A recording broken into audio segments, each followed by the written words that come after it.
Bonjour, dans cette vidéo, je vais vous apprendre à gérer les filtres Photoshop dynamiquement. Donc nous allons voir comment, à partir de cette photo-là, on va pouvoir appliquer un flou avec un effet qui va nous donner l'illusion que tout est plus petit, comme si c'était un effet un peu de macro-photographie. Alors si vous voulez travailler sur la même photo que moi, vous avez la référence ici que vous pourrez trouver sur le site unsplash.com. La mienne, j'ai diminué sa taille parce que c'est un exercice que je fais faire à mes étudiants et pour des machines peu puissantes, il faut mieux que ce soit léger. Donc je lui ai appliqué une largeur de 800 pixels. Après, vous pouvez tester ça sur n'importe quelle photo. Ce qu'il faut, c'est un effet de profondeur. Donc, avant de commencer, qu'est-ce que c'est qu'un filtre? Je vais vous montrer sur cette photo-là. Un filtre Photoshop, c'est dans la section filtre, ici. Vous avez toute une galerie d'effets, en fait, tous aussi variés les uns que les autres. Donc si par exemple je vais dans pixelisation mosaïque, eh bien on a clairement un effet de mosaïque que l'on peut régler suivant ce que l'on souhaite avoir. Donc là je vais mettre voilà, sur 22, je clique sur OK. Là j'ai appliqué un filtre. Vous voyez qu'ici au niveau de mon calque, rien n'apparaît. Ce que je veux vous expliquer par là, c'est qu'à partir du moment où vous appliquez un filtre de cette façon-là, vous ne pouvez pas revenir en arrière. Moi, ce que je vais vous montrer aujourd'hui, c'est justement comment on fait pour pouvoir ensuite remodifier le filtre à volonté. Petit aparté sur les filtres, c'est pas parce qu'on peut les utiliser qu'on doit les utiliser. Il y a plein d'effets qui peuvent s'avérer très kitsch si on les maîtrise pas, ou superflus. Donc voilà, il faut les utiliser avec parcimonie. Encore une fois, le meilleur effet, c'est celui qui ne se voit pas, en fait. Ou c'est celui qui sert une intention. Donc là, vous voyez, l'effet d'ondulé, par exemple, il n'y a pas... Si c'est juste pour le plaisir d'avoir un effet, c'est souvent un petit peu trop. C'est une erreur qu'on voit souvent chez les débutants. Donc je reviens à ma photo. Donc ça, c'est le résultat. Là, c'est la photo sur laquelle on va travailler. Donc on va commencer par dupliquer le calque. Donc je clique sur mon calque, je l'amène jusque sur le plus, ici, et ce qui fait que j'ai une deuxième version de mon calque. Ensuite, je vais devoir procéder à une modification de ce calque-là pour que les effets ensuite puissent être modifiables. Donc ce qu'on appelle des effets dynamiques, des filtres dynamiques. Donc pour ça, je vais dans Filtre et je clique Convertir. Je clique sur Convertir pour les filtres dynamiques.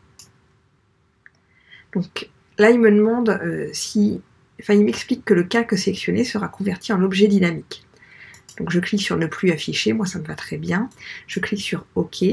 Regardez ici, il y a une petite vignette qui apparaît. Ça indique que mon calque s'est transformé en objet dynamique. Une fois que c'est fait, je peux retourner dans Filtre. Je vais dans Flou, Flou gaussien.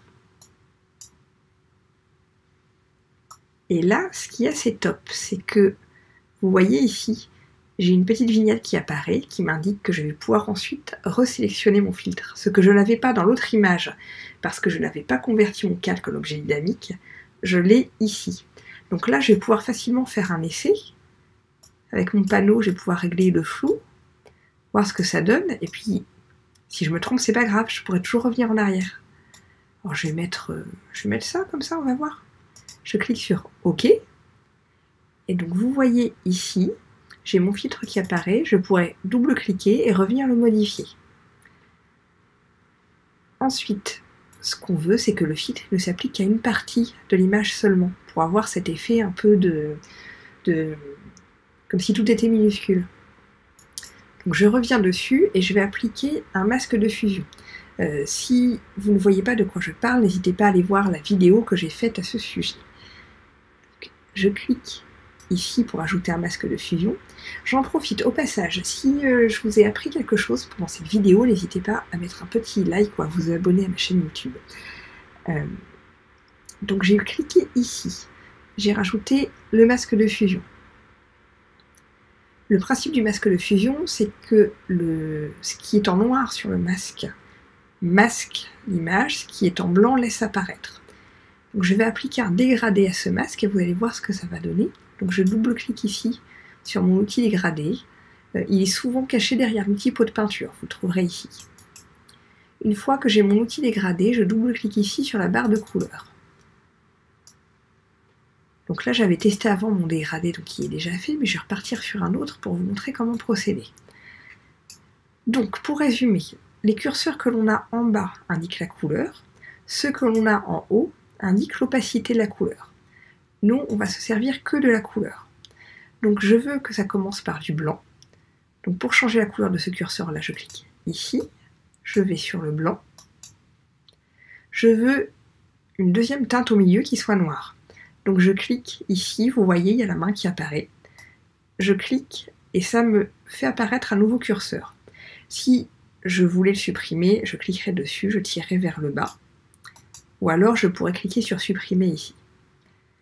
Donc je veux que ce soit en noir. OK. Et celui-là, je clique dessus et je le mets en blanc. Parfait. Je vérifie que mon masque est toujours sélectionné. Je vois qu'il est sélectionné parce que j'ai bien les angles en blanc. Et ensuite, je vais faire un cliquer-glisser verticalement. Vous voyez ce qui apparaît ici? La ligne noire, c'est ce qui masque cette image-là. Et c'est ce qui laisse apparaître l'image du dessous, ici. Donc à vous de bien régler cet effet-là pour qu'on ait cette impression de rétrécissement.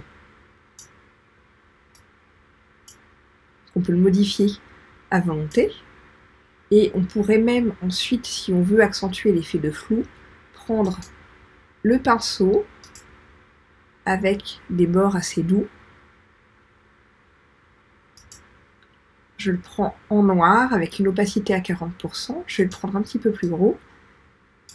Et je pourrais voir même encore un petit peu plus gros, et toujours étant sur le masque,